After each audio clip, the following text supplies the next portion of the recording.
Hey, good evening. We'll call the order of the Monday, March 28th, 2022 meeting of the Corte Madera Parks and Recreation Commission. Rebecca, would you please do roll call? Commissioner Charlie? Hello. Commissioner Elson? Here. Commissioner Koenig? Here. Commissioner Miles, I believe, is absent, and Commissioner Phipps, I believe, is absent. And Commissioner McPherson, has she joined us yet? I don't see her yet. Co-Chair Janowski? Here. And Co-Chair Brown. Here. Rebecca, I believe we still need to do the urgency action and take a vote on that, if you wouldn't mind. Thank you, Co-Chair Brown. Again, and this may be the last time we need to do this, but this is the urgency action where the body needs to make a motion to approve meeting by remote teleconference and adopt findings necessary in order to continue meeting by video conference for this meeting. Would you like me to read through the findings again? Are they the same as the last several meetings? I don't think we need to read through them unless there's a policy that requires it.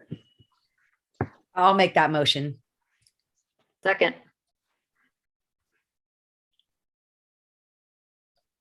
Commissioner Charlie? Yes. Commissioner Elson? Yes. Commissioner Koenig? Yes.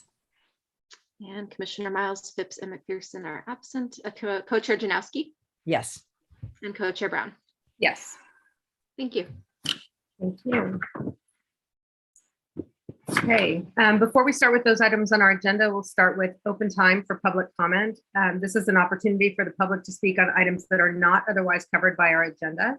Members of the public will be given 3 minutes apiece and can either raise a hand here in the Zoom meeting. And we will also check to see if any email comments have come into publiccomment@tcmmail.org. Do we have any raised hands? I do see one.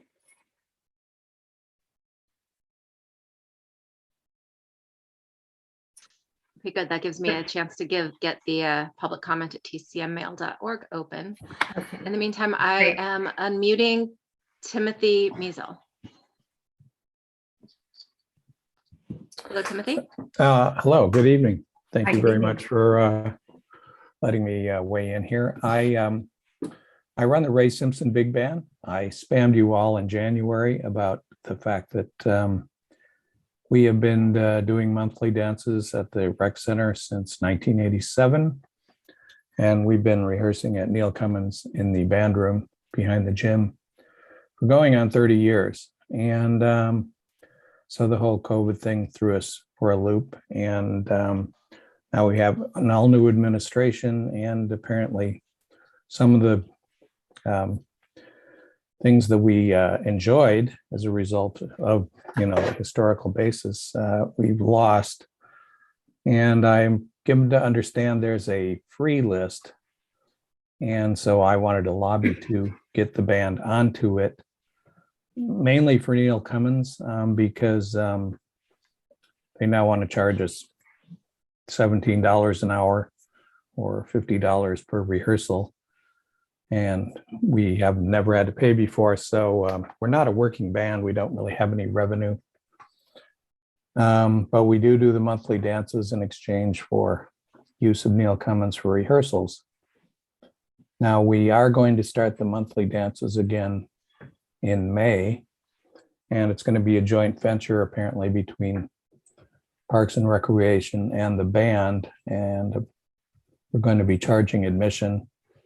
So that should defray some of the costs to the Parks and Recreation for hosting the dances on those nights. And so I just wanted to, throw my hat into the ring to see if we could possibly get grandfathered onto the free list so that we can continue to rehearse at Neil Cummins, because we're basically a rehearsal band. That's all I have to say. Great. Thank you so much for that comment. It's our policy to not discuss issues that are brought before us through this public comment period, but we will take that into advisement, and I think somebody will get back to you on that. So thank you. Okay. As I said, I did spam you all in January about this, so you can probably refer to that email for more details or respond to me if you need more.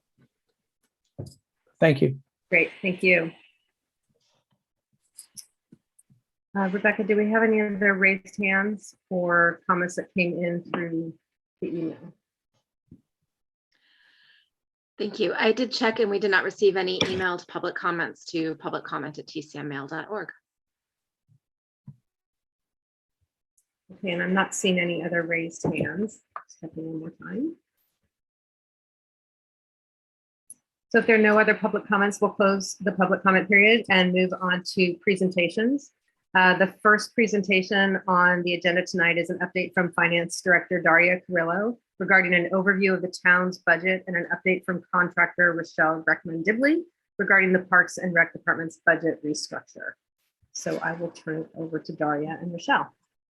Hey, thank you. I'm Daria Carrillo. I'm with the Finance Department at the town of Corte Madera. And Ashley asked me to give a little overview of the Park and Rec budget in relation to the town budget. So there are 5 main funds that are the Park and Recreation budget that they're a part of. The main one being the Recreation Fund, and that's the primary fund for the Park and Recreation Department. And that's where all of the revenue and expenditures for all of the recreation programs, such as childcare, sports, and enrichment programs, and all of the related overhead for those programs are all recorded in that fund. That fund is expected to be self-supporting. Supposed to take in sufficient revenue in order to support those programs. And it does look like for this year, it's going to be able to do that after the few years of having a deficit. Obviously, the pandemic affected that, last year and the year before.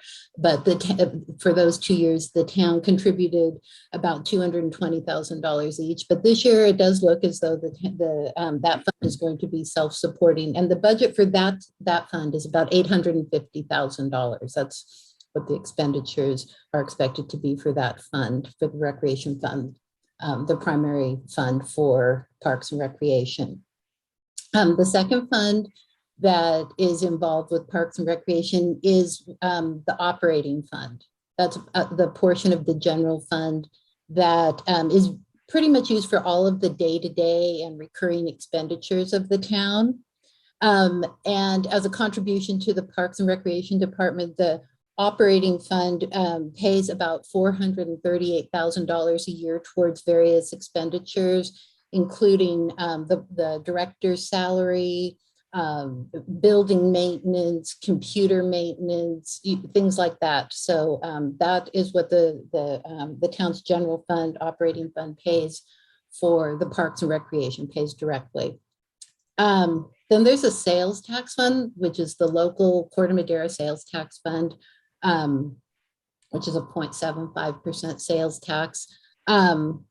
And the council has authorized $100,000 in the current year for senior and youth expenditures. And that mostly is to help defray some of the staff salaries. Then there's the Measure A Parks Fund, which is the town receives a share of the Marin County 0.25 sales tax. And that tax is expiring in the next fiscal year, and it's going to be on the ballot for renewal. Typically, the town has received about $75,000 to $80,000 a year from that fund, expecting to receive about $79,000 in the current year.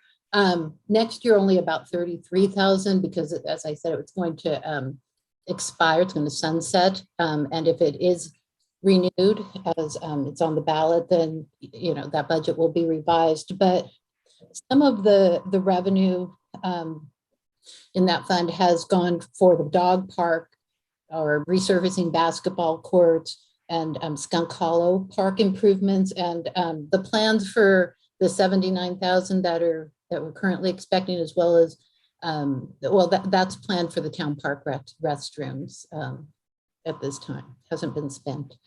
And then there's the Recreation Capital Fund, which several years ago, prior to the time I worked here, the way the recreation department was structured was a portion of all fees that were collected went into this other fund called the Recreation Capital Fund, and some funds accumulated in there.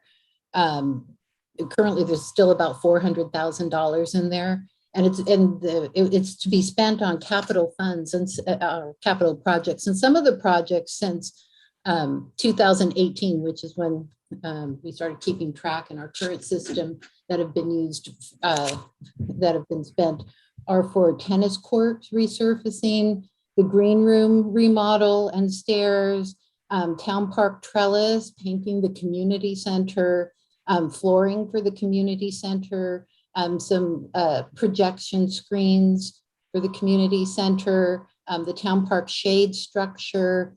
Some of that, actually most of that particular one also was paid for by donations from the community foundation, Corte Madera Community Foundation, but a portion was paid by the Recreation Fund.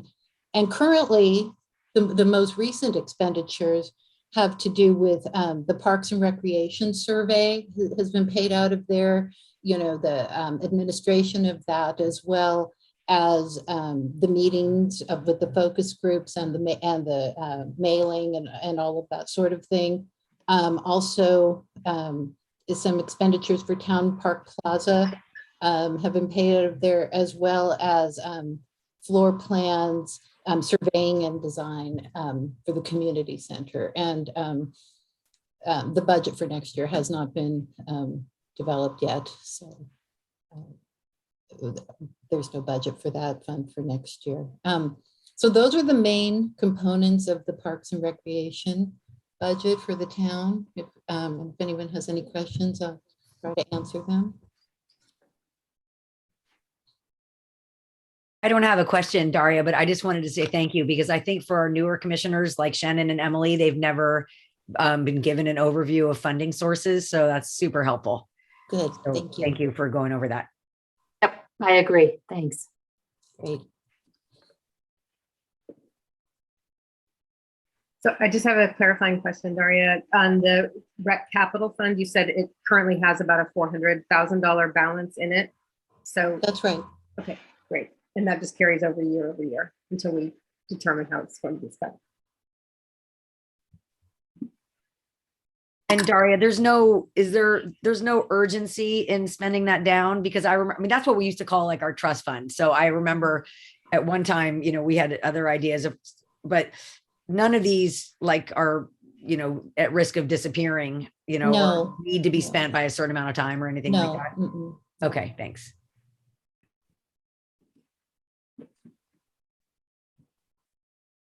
Are there any other commissioner questions? Rebecca, would it be appropriate to open this up for public comment here, or to have Rochelle give her report and then open it up? Oh, you can open up for public comment after each presentation. Okay, great. So we'll go to the public. If there's anybody that would like to comment on or ask a question of Daria, please raise your hand.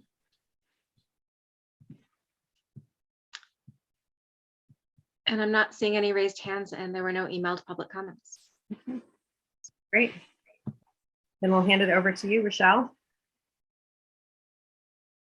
Good evening, everyone. It's good to see everyone again.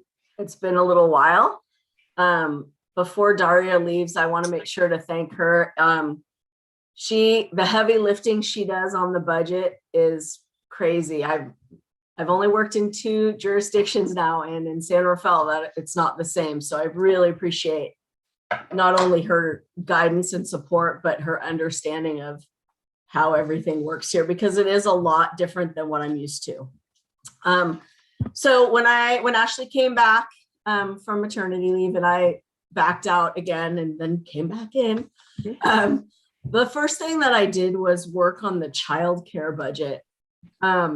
When I arrived, we had been decided that we were going to open that childcare center after we did the education support for the school year prior, and were ready to open up the facility all the way. My understanding of the budget here was that the childcare monies and the camp monies were sort of in one big pot. And I'm not used to functioning that way. So I asked Daria and she agreed that I could split childcare and camps away from each other so that the people who were in charge of the childcare program would know exactly how much expenses they were allotted for the year, how much money and expenses, and how much the expectation was for them to bring in. And really, we had to start from scratch because we didn't know how many kids were going to come. And we didn't know that because we had never done it before. And it turns out that in December, I had to redo the budget. So I'm going to share my screen so I can show you the childcare budget as it was when I first formulated it, for lack of a better word.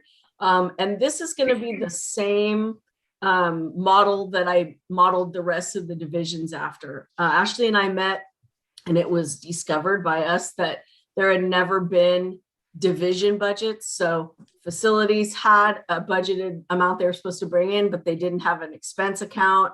I mean, it was sort of all over the place. And so instead of trying to figure out why it was like that, we just decided we were going to fix it. So I'm going to share my screen so that I can show you the childcare budget. And can everyone see that?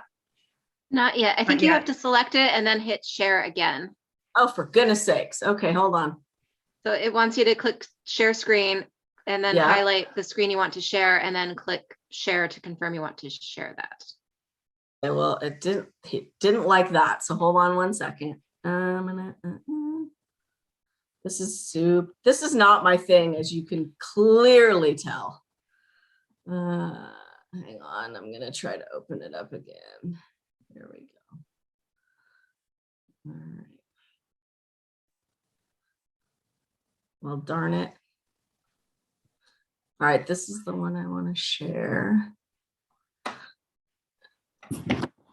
I'm so sorry. I wish I would know how to do things automatically, but unfortunately, it doesn't really work that way. Where did you go? There we go. How about now? Yes. Perfect. Yay. Okay. So at the top, it just has all the funding numbers, and the amount of money that we figured we'd make after school this year was $138,000. And how I came up with that number was I figured out how many students we had in the couple months that they ran a childcare program. And I multiplied it out. Okay, if we're open for 181 days a year and we have this many kids, how does that equal itself out? And the number that we came upon to be open all year was $138,000 in revenue. Just as an aside, I looked at it today to see where we were as of today, and they're at $228,000 of revenue already in. I did, like I said, did a budget update in December so that I could make it right, because poor Daria was like, you already hit 138,000. Their expenses are quite a bit lower because we weren't able to find as many staff as we budgeted for, but we still were well within, we're not a licensed program, but we're well within what the normal ratio would be, which is 1 to 10. So one qualified staff person for every 10 children, which is what we've been doing all year. And so as you look down, you can see that we did the calculations for if the staff members are in PERS and therefore they're getting those benefits, who is subject to payroll tax, who has Medicare, and then going down the amount of money that we pay Larkspur and Corte Madera for a portion of the electricity and water that we use, and some custodial, but not cleaning wise. So we also pay someone to clean the room, to advertise the program for office supplies. And then the biggest expense, of course, is the supplies for the kids that are in the program. So when I set this up originally, this is what it looked like. And this was what we thought we were going to bring in, 138,000. We thought we were going to spend about that much, but in reality, we've spent far, far less than that. So that's not budget. So what I did then with every other division, which includes the facility rentals, the enrichment, and administration and all those kind of things, all the other things, we were able to come up with everyone else's budgets, which Daria actually has right now, and we're going back and forth about them. So all of the budgets will look similar to the one that I already showed you for each division. And then that big budget will be what is the recreation fund. It's just a way that I broke it out so that each division head or program person would know exactly how much the expectation for them to bring in for the year is and how much they're allowed to spend in a year. And like I said, this is the first time that anyone in the department is doing this kind of budgeting work. So it's new and we're still working out the kinks, but my idea was that it's just better for us all to know where we are as opposed to, you know, just bring in money and hopefully it'll work out. So that document, once it's done, of course, will get shared with you all so that you have an understanding. And if I need to come back and answer questions, of course, I can do so. The other document, well, let me ask first if there's questions about that piece of it.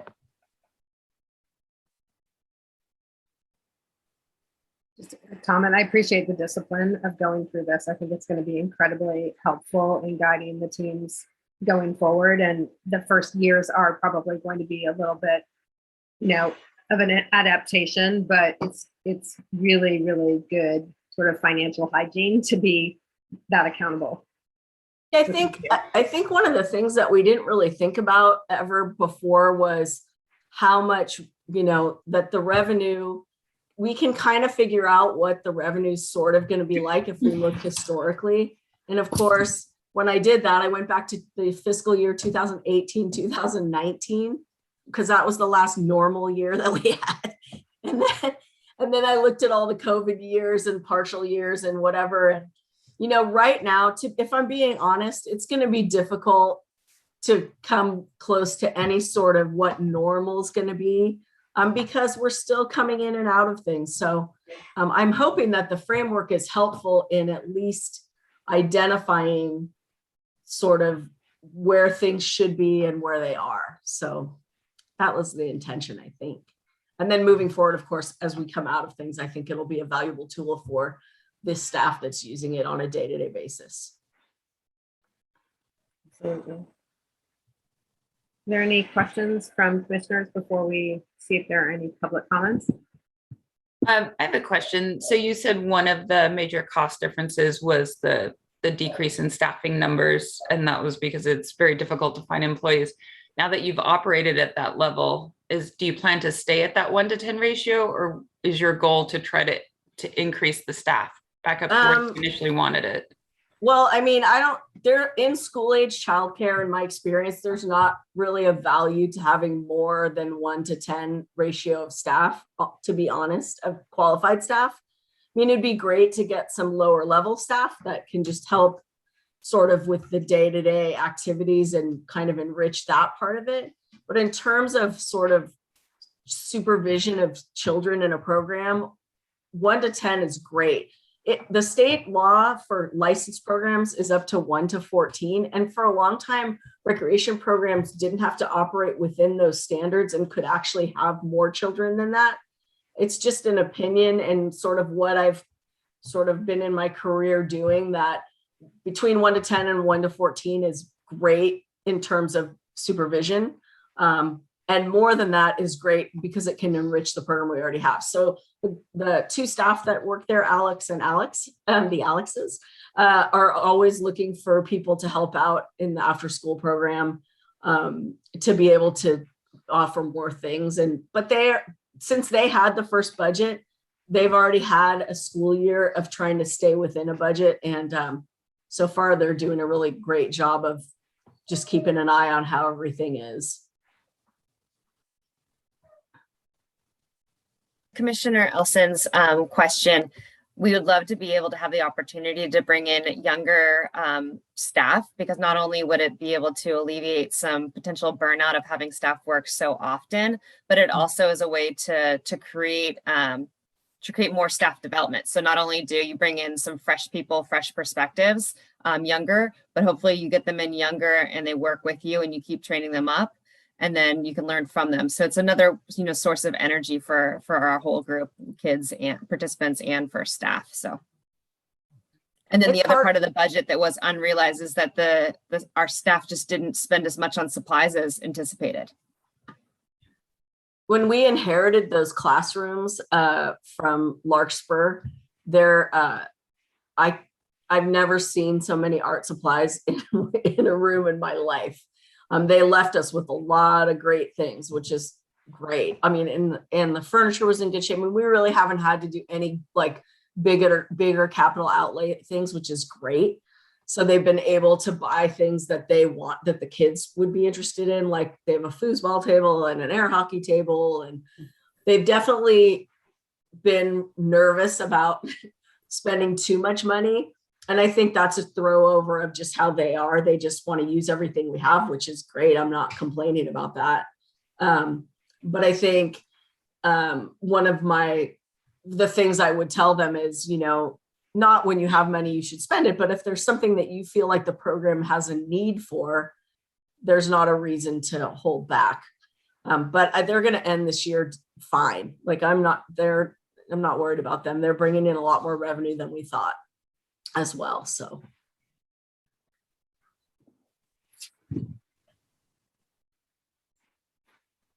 Thanks, Rochelle. I'm looking to see if we have any raised hands. I don't see any. Did we get any public comment on this item?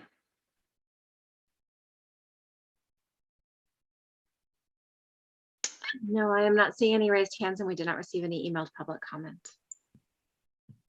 Yes, so I'll just bring it back to the commission for any further discussion. I'd just like to say thank you to both of you again for the visibility and the discipline around this, because it helps us to have better line of sight into what's happening. And I'm sure it's extremely helpful to staff as well to really understand what each program is bringing in and what the economics of it are. So thank you. Can I ask one question? In regards to you mentioned, Rochelle, that childcare is in one sort of pot and then summer camp is in another. Will the staffing from the school year childcare cross over to summer camp? Will that sort of budgetary item remain static? Yeah, so the two people that are in charge of the program right now also will be working summer. And so when I did the camp budget for the next fiscal year starting July 1st, I put that percentage of what their normal salary would be in camp, in the hopes that camp will cover. We had a rough summer last summer in terms of registration. Sure. So we didn't hit the benchmark that was set, the projected revenue for summer. They didn't even come close. So, but luckily the expenses somehow were lower. So I'm still not quite sure how that happened. But moving forward, how I've done it is I was a lot more realistic about what I thought might happen this summer. Mhm. And I know how much the staff costs. And we did the same thing I did for the school year, except I did others, 7 weeks of summer, and we're open this many hours and we need this much staff. So it should be covered by, and we're being careful too. Tim is going to be in charge of camp this summer. So we're being careful in terms of hiring people before we know if we're going to have that many students in camp and that whole thing, which is, it's a hard thing because people really want to work and we'd love to have them work. But if we don't have the amount of kids to support that, then we obviously can't do that. Of course. Yeah. So the two people that are there now will be coming into the summer. And then I'm not sure about the other staff. We do have some staff coming back from last summer as well. Okay. Thank you. There are no other comments. That's a perfect transition to the next item on our agenda, which is a preview of the summer 2022 program. Tim Berry, Rec Program Manager, is going to take us through that. All right, let me see if I can get my share screen to work. Hold on, Rochelle. Looking for the right. Here we go. Share screen. There we go. Share. Can we see that? Yes. Excellent. All right. I get dessert tonight. Yay. First of all, welcome. My name is Tim Barry. I'm the Recreation Program Manager. As Rochelle did say, I am going to kind of head summer camp this year, along with Alex and Alex, my dynamic duo, who I've leaned on a lot to kind of learn from previous years and in kind of planning for this year of kind of what worked, what needed some improvement, what some challenging for staff, and kind of improve that for this summer. So that is our new logo that's coming up for Camp Corte Madera, what we're calling our summer camp this summer. And then next slide is our experience. So basically, we've planned basically a safe and fun summer activity for our community. Obviously with COVID, we pivoted so many times the last 2 years. We're going to do our best to basically make it the best experience we have for every camp in our program. We are going to pivot as we need to. I'm on a group of everybody in Marin County who runs summer camps. We email almost every other week to say, hey, what are you planning? How are you doing it? How do you make it work? So for us, our goal is, look, we want to offer a variety of activities, including indoor, outdoor stuff, sports, arts, crafts, games, cooking, volunteer opportunities, and bring in some special guests or presenters to make it an experience for the people in Corte Madera and Larkspur to enjoy summer camp again. The kind of bones of camp is basic. We are starting June 20th and running through August 7th for a total of 7 weeks.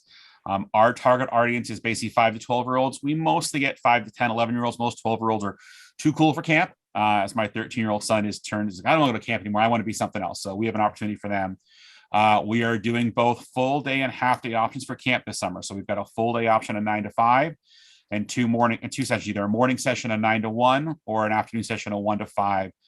That pairs very well with our other camps we're offering, which I'll talk about later, kind of our specialty camps. If they want to do, hey, camp in the morning, we'll walk them over to specialty camp in the afternoon, or vice versa. If they want to do specialty camp in the morning and come over to our camp in the afternoon, we're totally good with that. There are prices for the day. We credit the pretty status quo from last year, $350 for a full day and $175 for a half day, which is pretty comparable to most other camps in our area.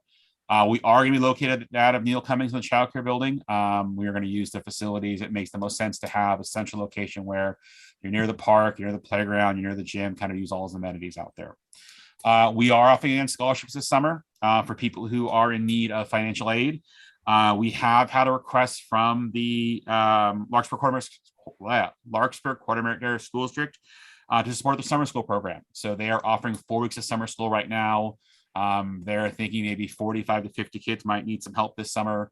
They're running a half day morning class and kind of looking for us to kind of fulfill an afternoon camp with some need for those kids who are free and reduced lunch or low income, who are working a way to have a full day. We are still working with the district to figure out a way to basically support them and find a way to provide that after school care. So those kids who need that morning educational, sorry, my dog's running outside, morning educational and afternoon camp to kind of fill that need so that they both get our goals met for the summer for them, for their program, and for us for our summer camp. Summer camp this year, every camp is trying to bring back kind of the summer camp essentials everybody loved. I mean, I think for the last 2 years with COVID, we really had to worry about pods and worry about not sharing equipment and no games. Under current guidelines, we're going to bring back the normal summer camp that I think we all grew up with and enjoyed over the years. We want those core camp experience where kids enjoy and talk about when they want to become volunteers and want to become leaders or, grow. I mean, I have my experience when I was a camper in Pacifica where I live, and still some people that I see now that I went to camp with. So I think, we really want, couple comments. We want you to make new friends. We want you to have good experiences. We want you to learn some new things. We want you to reach out to your comfort zone and basically, hey, have fun with people locally in your camps and basically make those connections with each other, with my volunteers, and with my staff. And I think that's a huge thing for us to say, bring back those connections. I just attended a CPRS conference where adults were like, hey, how do we connect back together professional? And then how do you reconnect back your summer camp staff and your summer camp kids together to say, let's make it memorable. Let's make an experience we all enjoy and make summer camp what we all remember it to be. New for summer 22. So I ran camps for many years in my previous positions, and I really valued an enhanced camp website. So basically where it's not just a page on the city website, it's basically a page I designed where it's a useful tool for parents. A lot of times we find parents don't read emails, but if I can have them favorite a page or a nice, cool looking page on a Facebook, right? I was like, cool, a website page where it basically has, hey, here's our policy and procedures. Hey, here's our stuff for the week. Hey, here's what's going on for projects or special events or waivers. And it's just one place. parents tend to kind of focus to that one area so they know they can always get their current information. If they have any questions, they have any kind of resources, they can go right there. This year, we're looking at bringing some special presenters into camp. This is a common theme along a lot of areas, a lot of cities and towns along the Marin Peninsula, in that basically they're looking to bring some stuff in-house. They don't know what COVID will bring in the summertime. They don't know what those large amusement parks or large facilities will be allowed to do. So looking to bring things in as special presenters. Along with that, we're going to bring back theme days. It looks like going to be a theme Friday where we're basically going to take a different theme every Friday. Obviously, advertise it through our website, talk to our kids about it, and do our arts and crafts and games around a theme day. The mask rules is always one that is, unfortunately, we all have to deal with. As of now, we are currently following the current guidelines. In childcare right now, basically, we're following school guidelines, saying, look, masks are recommended but not required. Our current childcare staff are still wearing them. I think we will basically examine it when it gets closer to summer to find out what our requirements will be. I know everyone's kind of tired of the mask, and I know it's frustrating, but I think it's, we're not going to pivot again as we did in the past. Last two are basically, we are not holding any offsite field trips this summer. That was a common thing along a lot of cities for two reasons. One, a lot of stuff's not open. A lot of stuff is just closed, or because of COVID, they've shut down. And two, the cost to run a field trip is pretty much tripled. As we all know what gas costs right now, the gas costs, the cost for a bus, and the cost of the chaperones has gone way to the roof. And almost every city has said, hey, for this summer, we're just going to bring stuff in-house. We'll do stuff either walking or locally or something on site that fulfills kind of that field trip, that kind of get off that campus experience and do something different instead of the off-site field trips for the bus expenses. And last thing is we're going to do an end of the summer family movie night. So on the back of the patio at the rec center, we're going to bring all the families who basically were in summer camp this year, kind of show a movie, do a dinner, and kind of as a thank you and end of the summer kind of wrap to bring everybody together towards the end of summer as a final thing for the summertime. Next, we need staff. As Rochelle said, we have a couple of core staff who are coming back. This flyer is going to be going out probably this week to CITs who are eligible to be hired again this summer. And then basically flyers at local high schools and colleges. Staffing is a huge challenge in Marin County. And we are doing our best, and we're going to push out this week to find those core staff who really want to be there to enhance that camp experience. Not the people who are going to be a bumping along and sit there. I want people to engage. I want people who enjoy camp, and I want people who want to share that experience with those kids. And a lot of times for me, growing up, it was my campers who came and paid staff me who wanted to give back to the community. So we are really going to push hard those people who want to have that camp experience, so those kids who are younger want to give back to the community. Next is our CIT program. So our CIT program, just like many programs, is a feeder for staff who looking for staff. These kids have grown up probably through the program. They're kind of too old to be in camp, but they still want to give back. So this is a great opportunity for basically to get those CITs in our program to basically gain some real life working experience and kind of understand what the real world is.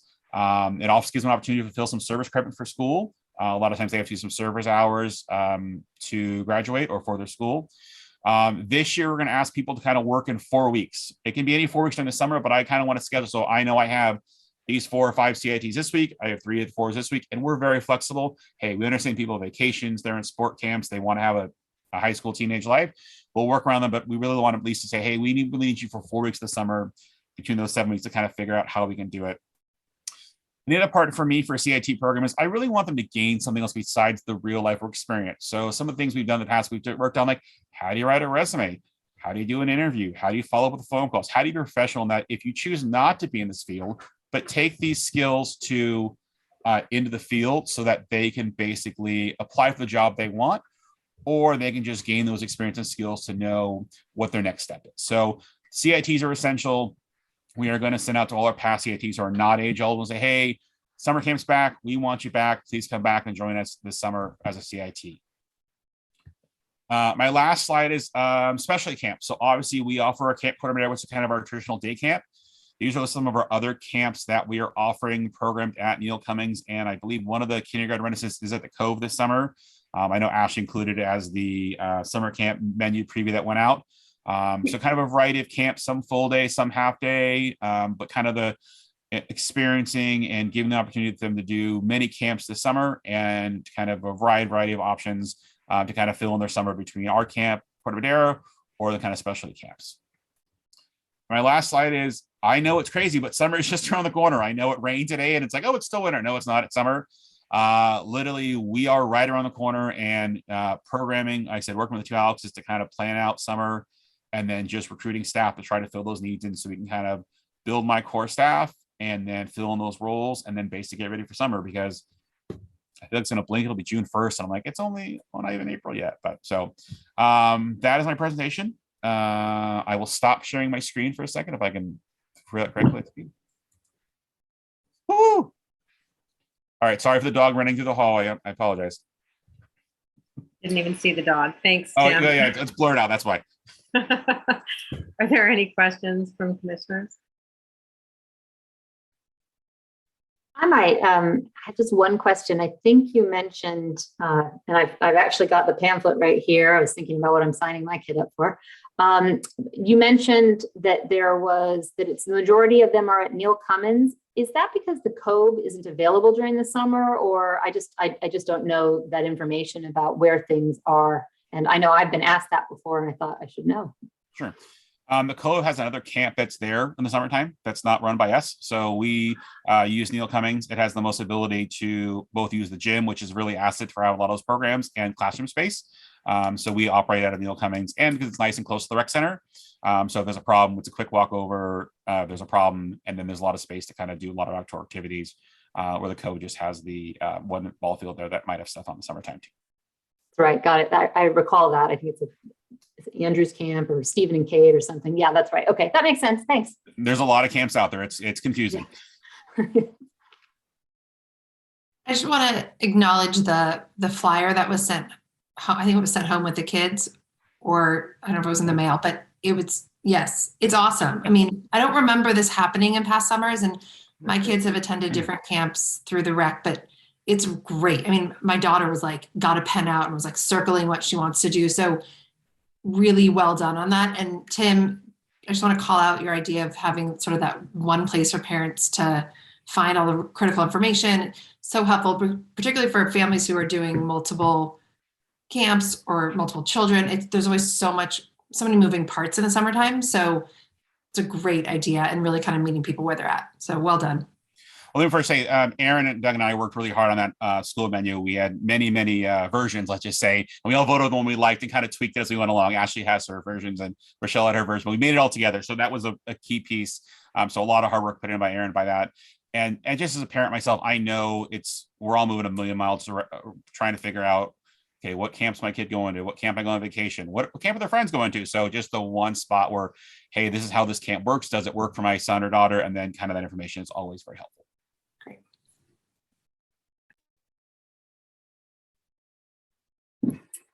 Let's see if there are any comments or questions from the public. I don't see any hands raised.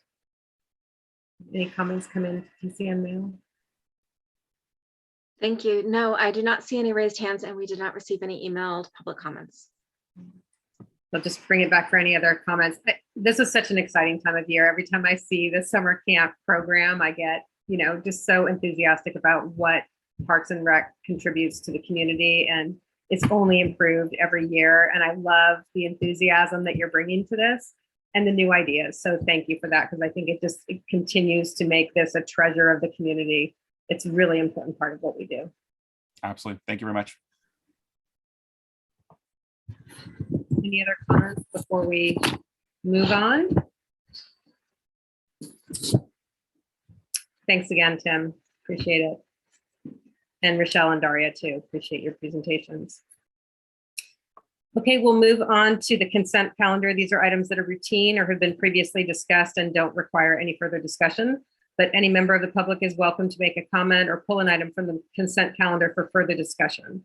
We'll start by asking if anyone from the commission would like to pull anything from the consent calendar for tonight. The only thing that we have on the calendar is the minutes from our February 28th, 2022 commission meeting.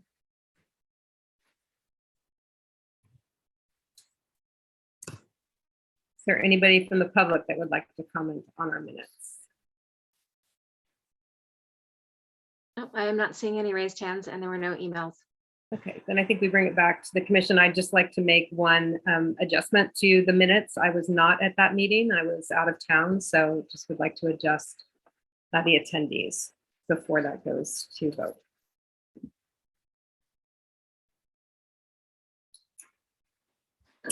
And if there are no other comments with that amendment, I think we can bring it back to the commission for a possible motion. As amended, I so move. I'll second. Great. So let's take a vote, please.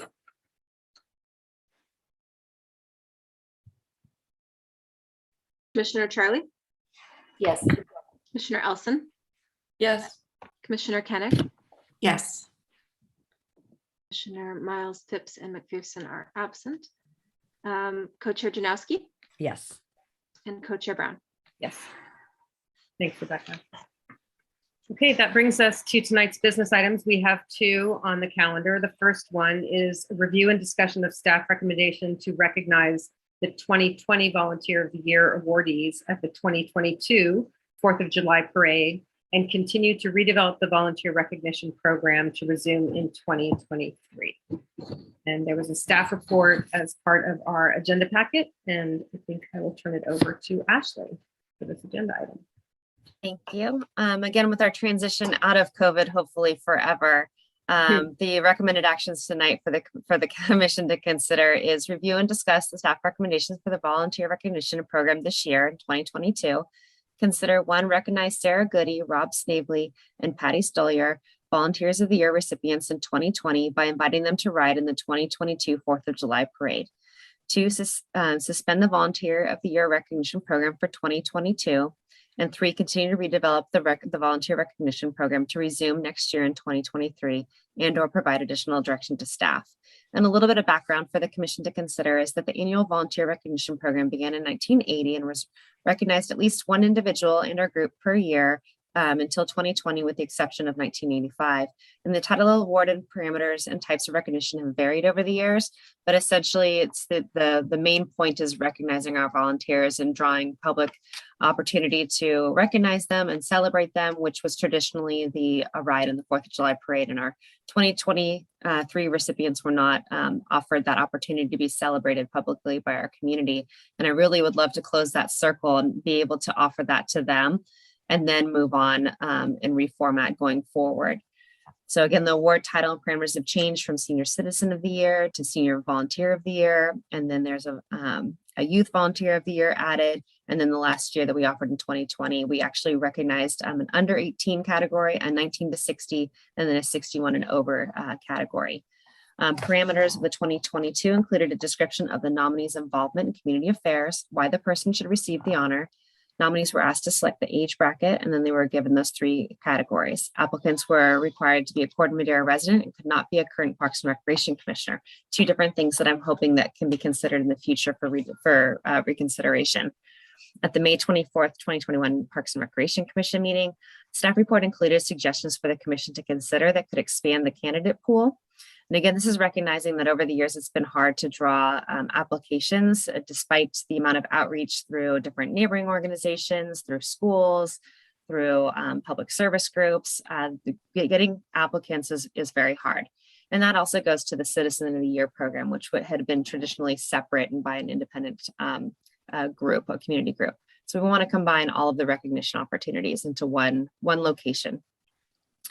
And then in an effort to maintain Volunteer of the Year recognition program, it's meaningful the awardees. The Parks and Recreation Director reached out to Julie from the Corte Madera Chamber in May of 2021 to discuss options of combining service award programs and developing new ways to recognize awardees.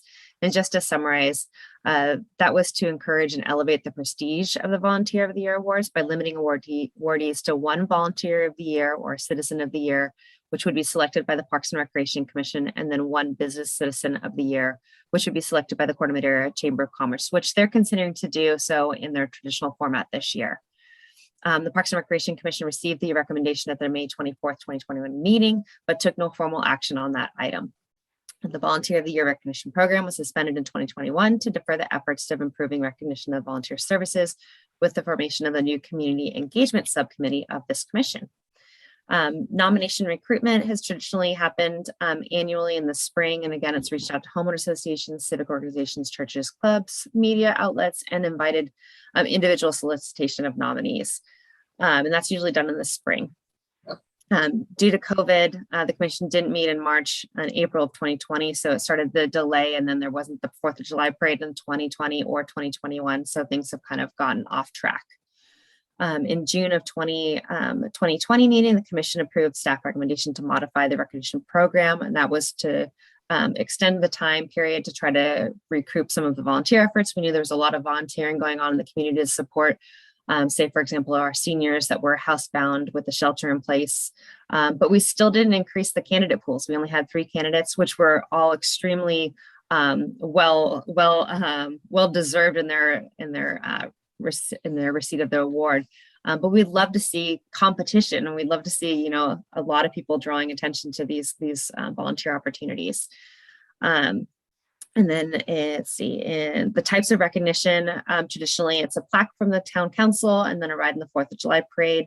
And then in 2020, the exceptions, because we didn't have the parade, we deferred everything, and we actually took the time to, in separate town newsletters in November, we highlighted the awardees, their bios.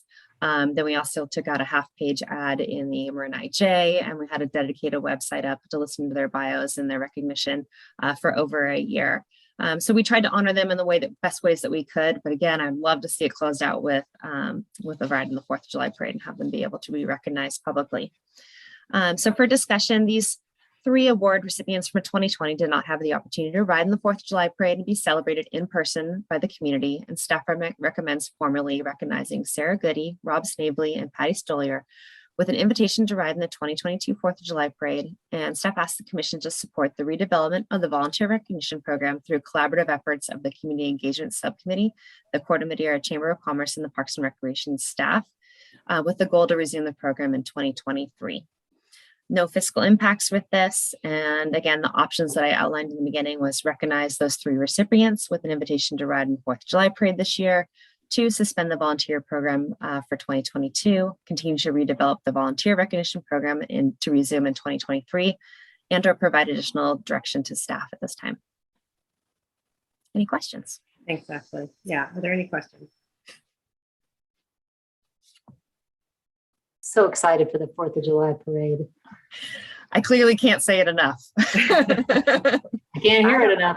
I don't have a question, but I think as like the longest tenured person on the commission for some of the newer commissioners, really, it is always a struggle. Surprisingly, I mean, there are so many people in town doing really good things, but it always comes down to, I think, basically me in May desperately, like, I nominated Pauline Engelman one year because, she was such an amazing woman and we didn't have anyone and she was doing volunteer stuff. So I recognized her, even though I think it was her 3rd time, reaching out to the people at Redwood, like desperately asking a teacher. So one year we got 2 Redwood kids who were really involved in tobacco use prevention, TUPE, which is a great program that Redwood runs.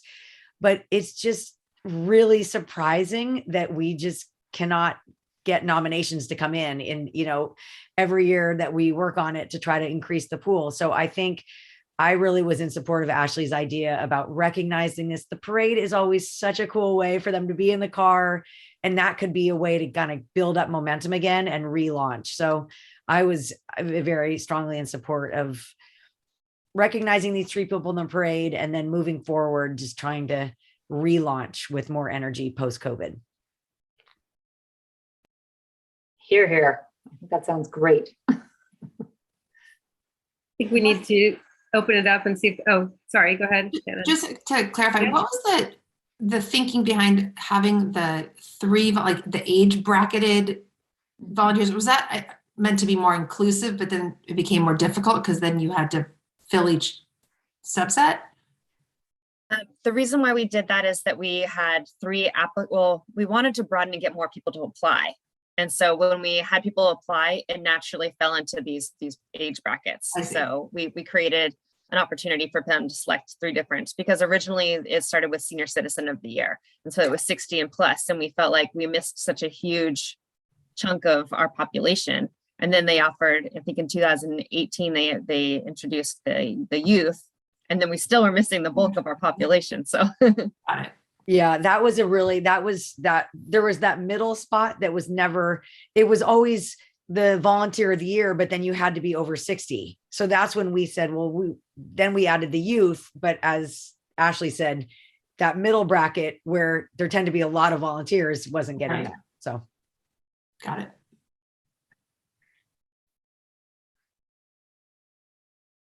Are there any public comments on this item? Hands raised. I don't see any hands raised. Did any comments come in through the email? Just refresh real fast. I am not seeing any raised hands, and we did not receive any emailed public comments. Okay, then we'll bring it back to the commission for any further discussion. I would just like to suggest that when we go through the process of reformulating, that we try to think about the opportunity to encourage nominations from the past couple of years for that restart, because there's been some really extraordinary community volunteering happening during the pandemic, and it would be nice to not lose the opportunity to recognize people who did something extraordinary in the 2021-2022 timeframe as we relaunch in 2023. So just a consideration. I know there are subcommittee and others will be taking this up, but I am in support of the recommendations, all three of them.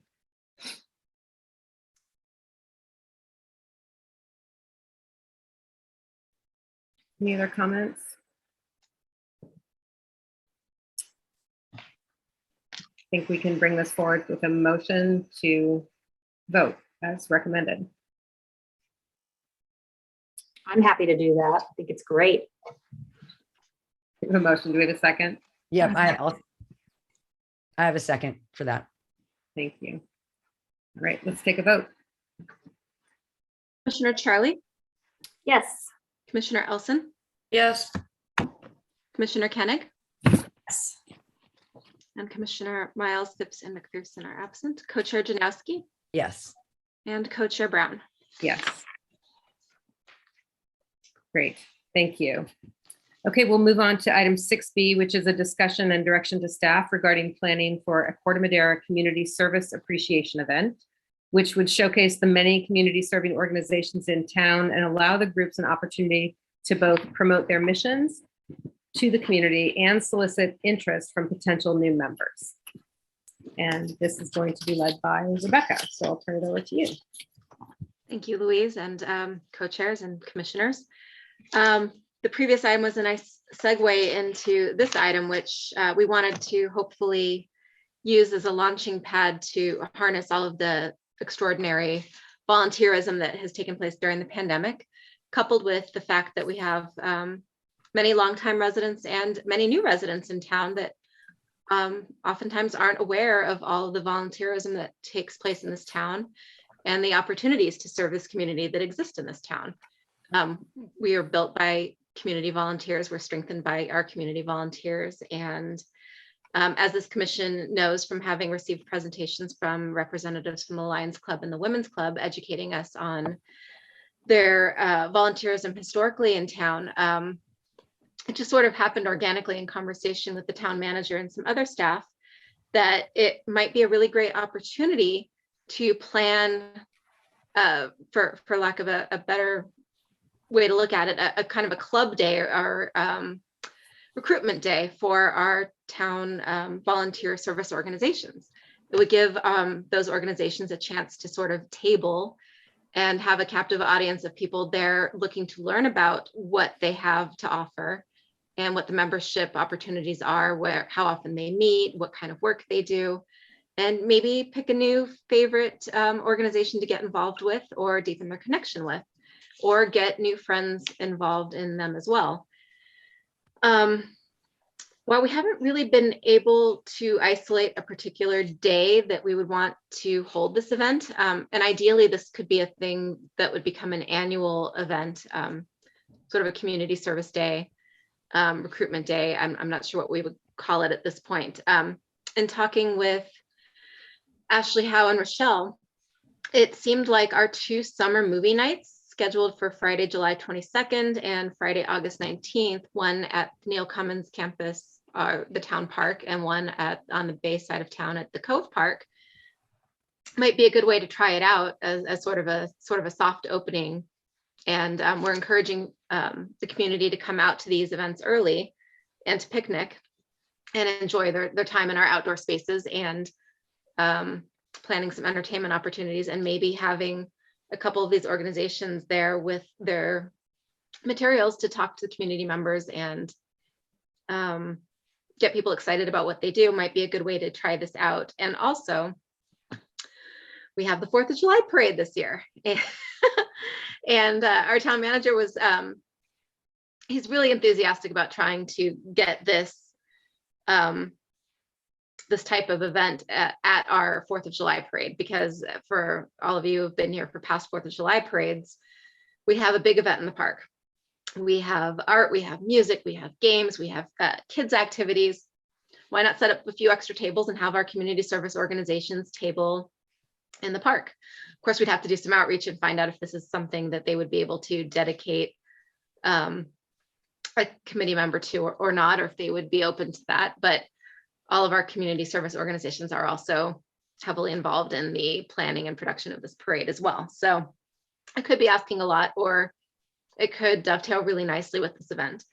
But the ask tonight is to sort of broach that topic with all of you, see what you think of the idea, see if you have any ideas for such an event or other organizations we would want to include. And then hopefully, if you agree that this would be a worthwhile endeavor to try and create, then you would ask staff, myself included, to work with our community engagement subcommittee on how to carry something like this out. And thank you. Let me know if you have any questions. Are there any questions from commissioners? Thank you, So Rebecca. Oh, sorry, not a Hi, Emily. question.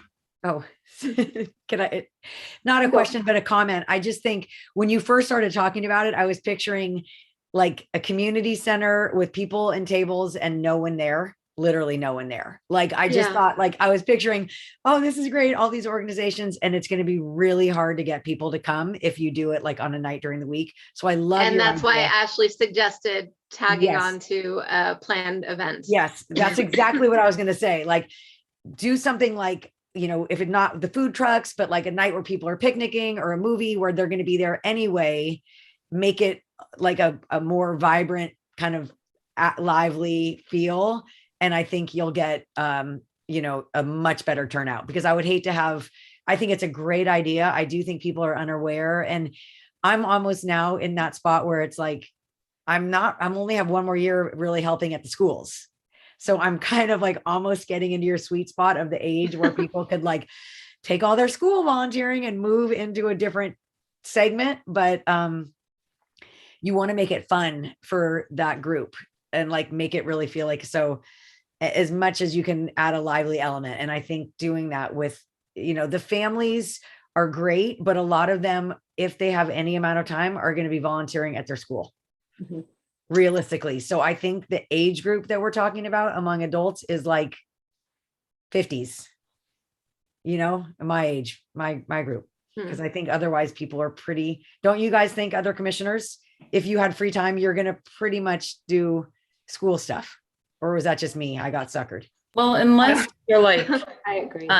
like I work full time, and so volunteering happens at the schools generally during school hours when I can't do it. Right. So for me, something other than school, you know, or another working parent who's looking to volunteer somehow might actually be a good option.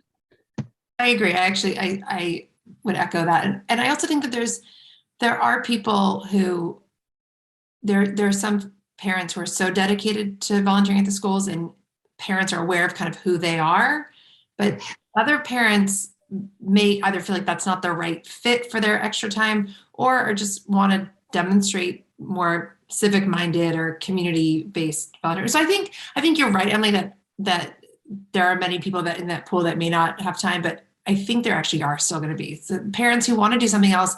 Maybe that's not as big of a commitment as school volunteering, but something that kind of hits their interest more. True. That's a good point. That is a very good point. But I tell you would- what, coupling it with a food truck and some beverages, and I feel really predisposed towards volunteering too. Yeah. Like, so you make it vibrant and fun, and sign me right up. So I think that agree is with critical. Such an important part of this is to attach to something where you already have an embedded audience. So that makes complete sense. I would just encourage us to find several different types of events, and the people that would be there would be just different, right? Because you've got families with younger children who are going to come to the summer movie nights, but you're missing perhaps a really rich population of people who are either empty nesters or their kids are older and they wouldn't be coming to that kind of event, but would be ripe for this kind of volunteer opportunity. So if we can find a couple of different profiles of events with different target audiences, that would be brilliant. You know, I would suggest that over the summer, the music on Sundays is a really great like overview of our community, because you have every aspect. I mean, that's why we love it so much, because it's not just families, it's families, it's our neighbors, it's people who are retired, it's visitors. I mean, it's so cool, but it really kind of, I don't know, it reaches to every community. At least to start there might be a good, a couple times. That is a really good idea. I'll reach out to the chairs of that and see what we can do to maybe have a table at each Sunday event. And maybe if well, it's always nice if you could make a little more space there, because I get so crowded. But if you're going to have, particularly if you just pick 2 Sundays or something, and maybe block off some of those parking spaces or something, so it's really engages people and gives them an opportunity. Thank you. So I actually do have a question, sort of moving back, and forgive me if this is defined somewhere else. I didn't necessarily see it, but when I'm just wondering, who are these community service entities? Is it something, are they already defined and listed? I mean, I know I have some ideas. Yes, but they are listed on our website under the our community section. Yeah. But they include the Lions Club, the Women's Club, the Community Foundation, the Beautification Committee, age-friendly Corte Madera, Town Band, our NRGs, the Neighborhood Response Groups, the Friends of the Library, the Mothers Club. I think there are probably others too. Excuse me.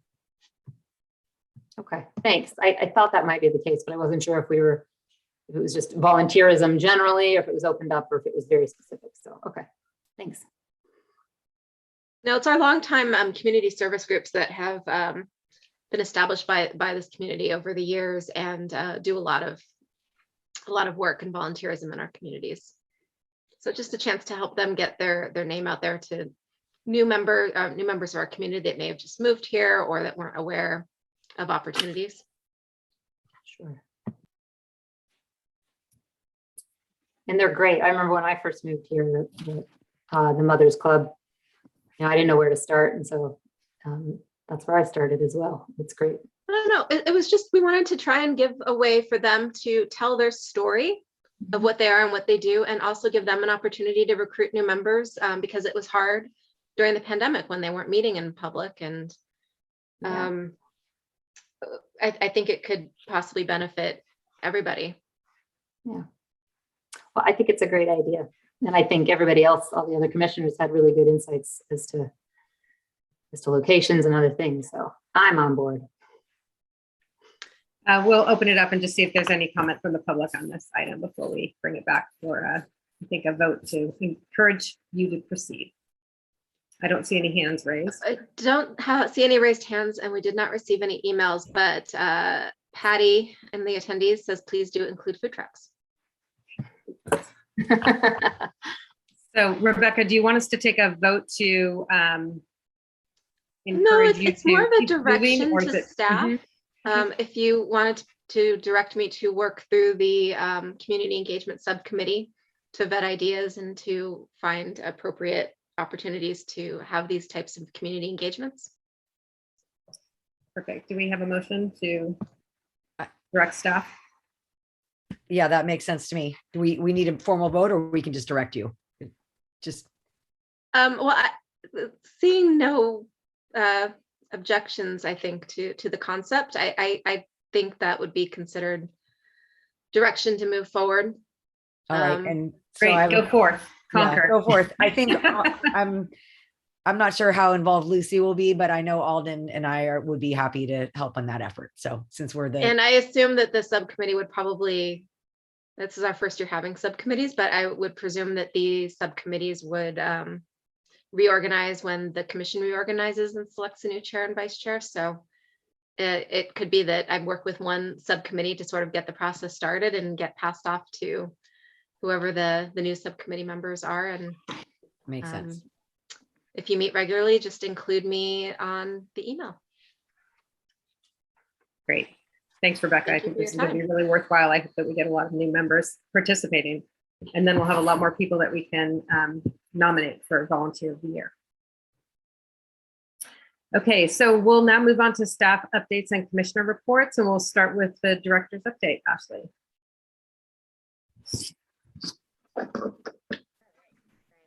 You're on mute, I think. Now I can hear you. Maybe it was me. Thank you very much. I talked too fast. Okay, so we'll begin with just an update for our active older adult programs and activities. Starting in May, we have programs on Mondays, senior fitness, Tuesdays, morning walks, Wednesdays, lunch program, chair yoga, and then there'll be the big band dances once a month. Thursday, we have bridge and seniors and balance classes, and then Friday, we'll have a quarterly AARP class for driving class. And Corte Madera Children's Center, spring break, in case anybody isn't aware, you have questions. We don't have a spring break camp for the entire week, but they are open from 9 to 3 on Tuesday, Wednesday, Thursday. So if you know anybody that's looking for some care or opportunities, that's Tuesday, Wednesday, Thursday. And that's really based on need and track record of the other breaks and how our registration was going. We found that a lot of the community didn't want the full week, or we didn't have enough to really keep our ratios worth opening the program. And they're kind of a snapshot of their program for March and their registrations. They had, let's see, aftercare for 1st through 5th grade. They had 52 registrations, kindergarten full day 23, and half day kindergarten at 8. And let's see, moving into after school enrichment classes.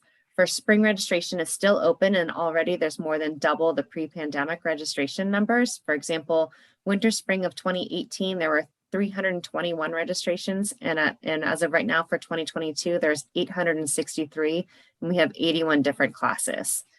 And then one instructor to highlight is Nat Davis, who does our kids carpentry class. He also leads our Friday night and Saturday games, which is like Dungeons and Dragons and different things that some of our tweens and teens are into. And he has over 78 registrations in his classes, which is really cool. We have 13 different types of STEM classes, and then 5 different kind of art classes as well. So Erin's really excited about rolling out the summer program, and then she'll give you a presentation done at a later date on some of the things to look forward to, and then as well as a summary for the end of the year programming. Let's see, our summer activity guide will be coming out in April. Hopefully we'll give a little bit more information at next commission meeting, as well as a preview. We're working with a designer that's actually going to be doing our first printed activity guide, Stacy Harpool of Cubic Design. I had the opportunity to work with her for 7.5 years in Benicia, and she's out of Discovery Bay, and we love her creativity. And I swear she should really raise her rates, but don't tell her that, because she's awesome. What she does and what she can turn around in a short period of time. She's the one that's created our menus and put those out, as well as the at a glance summer camp opportunities. And she's just really great at what she's doing. She's helping us put out the polished document that we've been working towards. So we look forward to being able to mail that out in April. A summary of Rec Inc., which is our programming for adults with developmental disabilities. Erin is not able to attend tonight because they're doing their first in-person basketball. So they're over at the Hall Gymnasium, and they have about 15 Hall student volunteers and up to 40 participants. And they're really excited about bringing back 4 in-person programs in the next 5 months. That will include basketball for winners, Third Friday dance, which has been on the Zoom platform, their Lions Club, and then a movie night. And then digital marquee reader board and use policy was approved at the council level on March 15th, and that was recommended by this commission, as well as the master, as well as, skip one somewhere in there, the per capita grant resolution. And that's the grant resolution or grant that we're going to be applying for, that is, the value is $178,000. for this year, and we want to put it towards installing a new public restroom in Town Park. And that would be the combination of Measure A funds as well, which Daria mentioned. And then we have 2 years of Measure A funds to combine to put towards that project as well. So that's going to be a collaboration between Public Works and Parks and Recreation. And it'll be one of the projects that we move forward and have more community engagement on as far as determining the location. We've narrowed that information down based on the public information, the public meetings that we had in January with the master plan, coupled with the research done by Public Works on how we can best tap into existing utilities so that we maximize our dollar into the facility rather than running infrastructure. And then a little bit of the design options that we have, and we'll have bids from different companies and different designs to look at. So that information will be coming out shortly. And then master plan update. This is the last week to take the poll survey questions. I utilized the poll surveys that we took in the January meetings on January 7th and 8th and made them available online through SurveyMonkey so that we can capture additional participation. People obviously cannot attend all those meetings, but if you have people that want to be able to have their feedback contributed, please ask them to do so before this Thursday, the 31st is when I'm going to cut it off. And right now, as of earlier this morning, we had 264 responses. So I look forward to going through those. And those are responses from February 9th through today, March 28th. And that's it for my director's report. Any questions?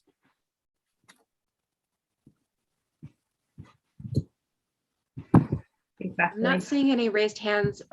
We did not receive any emails, but there is a comment in the question and answer that says no afternoon walking group ? Not at this time. We're trying to do what we can in the mornings. That's been the question right now. And when people are active, we kind of wanted to see what our participation levels would be, whether it would be, you know, a very active walking group where they're using it for fitness, or whether it's going to be a more passive group that's using it more as a social, and it should be around a coffee hour. So we're just in the initial phases. I know that we've engaged the mayor in some conversations because he's an avid walker and explorer of our community. And we really want to get people out into our steps, paths, and trails as well. And working with Age Friendly to support developing a maps project that they've been working on for a few years. With our designer, tapping into all of her expertise. But yeah, we've got a couple different projects that we want to work for. So nothing planned for the afternoon right now, but doesn't mean that we wouldn't if people are interested in it. Is that to be I hadn't heard about the walking program, but would that be something similar to Larkspur Walkers, like where they meet at Piper Park? Exactly. So right now we have our undercover agent, our tester router. Perry's been joining that walking group to just see how it's evolved, how it's structured, what they're looking for, so that we can encourage them to participate in ours as well, but cross-pollinate our communities and really join the Twin Cities. Yeah, because they tend to have big groups. I mean, I see them out periodically, and I don't know what days they meet, but I've just seen them when I've been over at the park. So obviously, like, if they're Tuesday, Thursday, I'm sure, Perry, you're working on, doing some kind of complimentary schedule. Yeah, I think we're doing a different day than them. We're more doing kind of like a later one because I know that they're earlier in the morning and we've heard quite a few people want it later. We also were originally going to have an afternoon one, but I heard a couple people are worried about the heat. So at least for the summer, we're just going to have the morning one. But yeah, the more people ask about it, the more we'd love to have an afternoon one also. And I think right now we're expecting to be a lot smaller than the Larkspur Walkers, but it would be awesome if they got that big at some point. And I did forget to highlight some of our summer events and activities coming up. So we have 3 things to highlight right now. On Saturday, April 16th, we have the Twin Cities Egg Hunt. So that's going to be a collaboration between Larkspur Recreation and Corte Madera Recreation. It'll be at Town Park from 10 to noon. And then Cafe Verde is going to be opening early at 8 a.m. So we're going to help support that business as well. And they're going to help support our parents that arrive early with all their kids ready to run. So hopefully you can be there. And we're also taking a volunteer list. The program, when it's run out of Piper Park, the reason it was supposed to be at Piper Park, they already had 8,000 eggs purchased, but her parking lot's being used as a staging for construction. So they reached out to us to see if we wanted to collaborate, and we welcomed them happily over to Town Park. So we're going to be collaborating efforts, and Nick's going to be working with us, and he's traditionally used volunteers from Paul. So he's created a link for volunteers. So we'll have that available too. So if anybody's interested in coming out and helping the magic happen out there, as well as helping us police the zones so that we don't have early activities on the park as well. So it should be a lot of fun if everybody wants to come down and volunteer for that. And then Perry is leading the big band. So Tim, who mentioned in the public comment, Perry and Tim have been working on collaborating, as well as the Lions, to do a big band. So the first one's going to be May 11th. So that's a Wednesday. And then on May 13th, which is a Friday the 13th, we have our outdoor family dance party in Town Park. And this is a well-known DJ that approached us that does family activities, games, special guests, and appropriate music. He reached out to us to do a free concert, so it's no cost to us, and he just wants to give back to the community. And he even DJ'd Rochelle's wedding back in the day. And his sister is the DJ for our adults with developmental disabilities. So it's nice to be able to connect with people that we support and we appreciate in the community. So hopefully everyone comes down to that. I'm trying to reach out to some food truck opportunities so we can do a whole night of it, but it's a lot harder to reach out to food truck companies than I thought. So I'm working on it. And then staff recruitment, we have a facility attendant 2 interviews on Thursday. That's the full-time position. So we have, I think, 6 candidates that we're going to be reviewing. And we still have open recruitments for the part-time facility attendant and recreation assistant, and for the front desk, and for camp and after school programs, as well as recreation aid, which is going to be our introduction to summer camp and childcare. So that's our main one for the summers. That's it. Exactly. Okay, next up are commissioner reports, and I'll start. I attended asynchronously the 2 March town council meetings, so a couple updates from each of those. On March 1st, Brett Geithman from LCMSD gave an update. Just a couple of highlights from that is that student registrations are increasing again after some declines expected during the pandemic. And they're expecting the student numbers to level off at Neil Cummins, Cove, and Hall at about 1,500 total students coming up. So there's a lot of great things happening, both from a school standpoint, but also a partnership standpoint. And he noted the really excellent partnership that he has with Ashley and Parks and Rec overall, and was very complimentary about the kinds of programs that we're offering and the collaboration. So kudos to staff on that. He did mention the higher frequency of the households that have both parents working. So having high quality options for childcare and programming after school is increasingly critical. He was asked about some of the wish lists that he has, and he had a couple of things that I think we can continue to talk with him about. I'm sure that these are already under discussion. One is pre-K programs. Another was year-round athletic facilities, which of course we've heard a lot about through the master plan process and in other forums, that desire to have fields that can be used by both the school and the community any time of day, any time of year. And then separate from Brett's report, there was a discussion about installing EV charging stations, and there will be some EV charging stations that are going in at the parks at Town Park, Menke Park, and Corte Madera Center. And then at the March 15th meeting, there was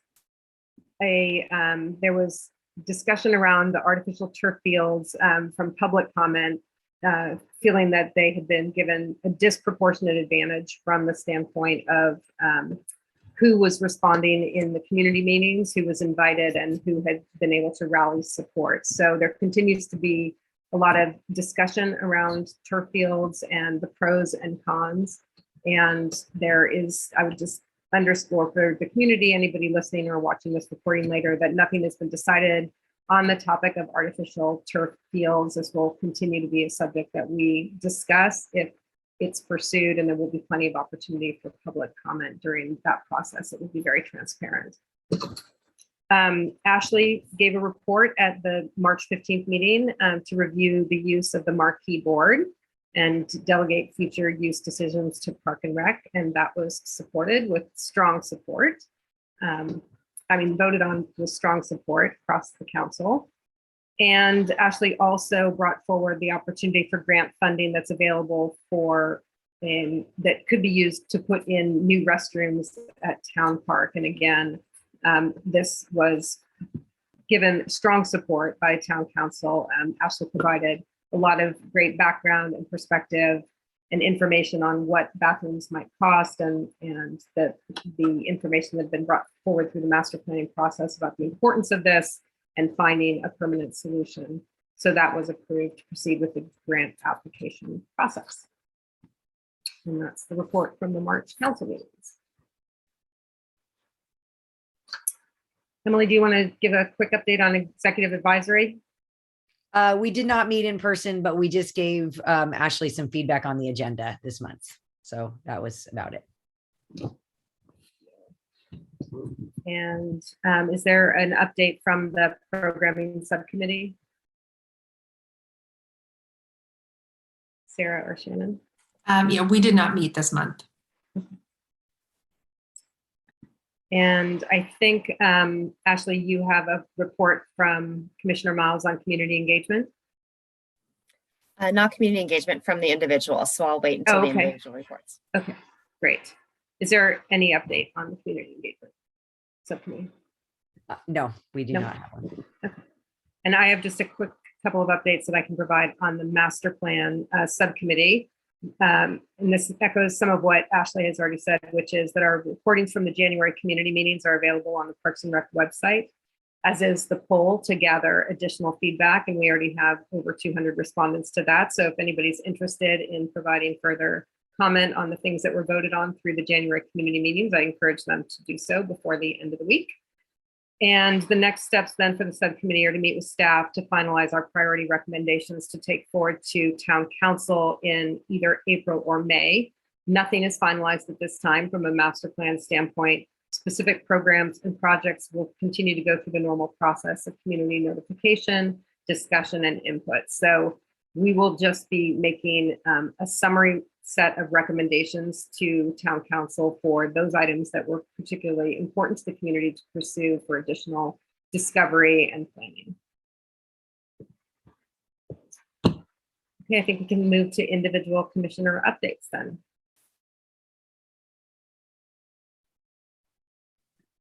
Nobody has anything to Commissioner update? Miles.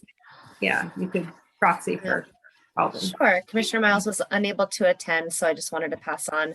She'd like to reiterate a concern about artificial turf. While she supports investigating a year-round field, she's strongly opposed to an artificial turf field. She favors building a sand-based natural turf field, and she'll craft a letter to the commission with more specifics as to what she has learned. She also wanted to share feedback for the community that they were disappointed that Park and Rec did not have any spring break camps. She wasn't sure if that assessment is accurate or if folks just couldn't find the details in our program. So that is why I addressed earlier that we do have the Tuesday, Wednesday, Thursday from 9 to 3, but we don't have a traditional camp the full week. And we didn't have any proposals from any specialty camps for that week. And that's the end of her comments. Thanks, Ashley. Before we move on, we'll just see if there are any comments from the public on any of the items, any of the updates that were just discussed. I don't see any hands raised.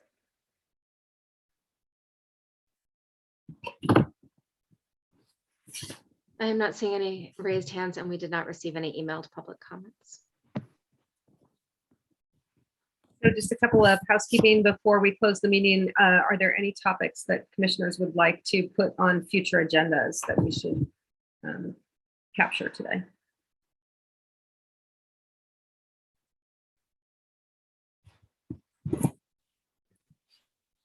We could add the as a future agenda item, just to do an update on that community outreach with, Rebecca and community engagement. I don't know if it needs to be an agenda item though. Maybe it could be covered in director report or commissioner report.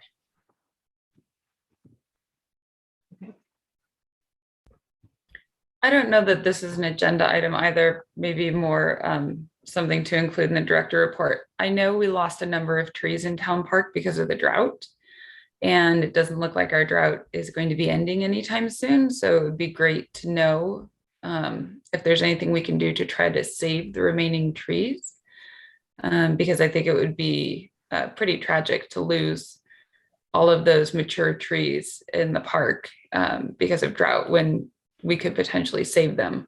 I think the impact on, the overall impact on the water required and everything, and the heat and the shade is something that we really want to try to hold on to those. Agree. It would be great if we could have Public Works come in and address that. I think also on that note, I have had a few people approach me wondering what the plan is to provide shade, replacing those trees that were lost with the summer coming. And I don't know if there is a plan, but that follows that same discussion. Yeah, Sarah, I think that's a great idea. I'm wondering, like, if there's other elements of this water issue that we can sort of piggyback on. Summer is the time for, or used to be, the time for sprinklers and all those other fun things. If this just is an opportunity for us to kind of lean into this topic, educate ourselves, have questions answered by the public, and things like that. So I wonder if Sarah, you don't mind if we open that up even a little bit more on just the topic in general.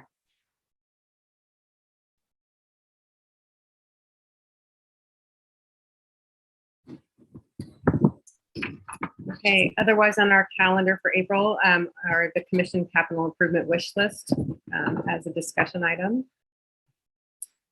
Commissioner McPherson is on deck for the April Town Council meetings, so hopefully she has those on her calendar to bring back a report to our commission.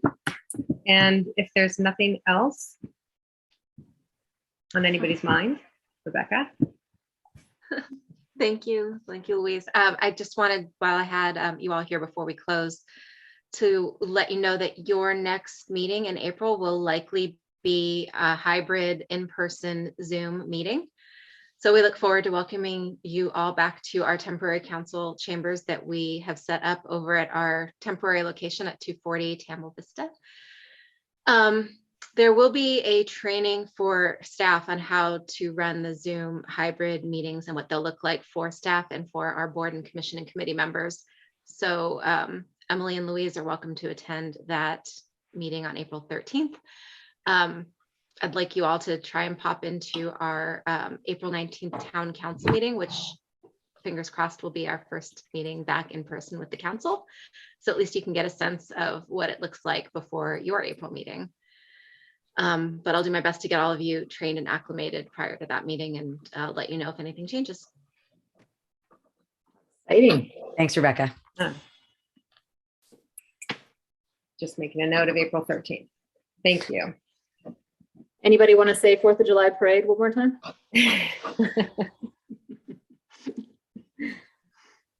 Be there. All right. Thank you, everybody, for attending tonight. Appreciate it. And see you all physically, hopefully in person, and at our April meeting. Have a great night. Thanks, everybody. Bye, everyone.